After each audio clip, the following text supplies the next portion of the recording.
السلام عليكم، ازيكم عاملين ايه؟ يا رب تكونوا بخير.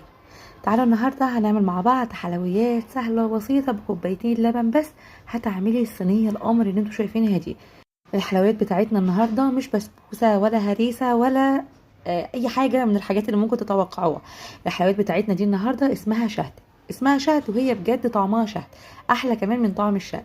شايفين بقى شكلها، التشققات اللي على الوش الحلوه دي والوش المحمر ده، كل حاجه ان شاء الله هنقولها وهنعملها مع بعض جوه الفيديو. بصوا بقى شكلها هيبقى عامل ازاي كمان من جوه. عايزه اقول لكم ان دي اول مره اجربها بجد. انا شفت الوصفه وقلت لازم اجربها لان هي سهله قوي ومش مكلفه خالص وفي نفس الوقت طالعه تحفه.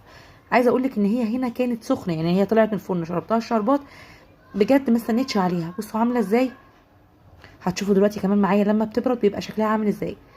والله بجد يعني ما قعدتش بسم الله ما شاء الله، يعني ربع ساعه بالظبط، اقل من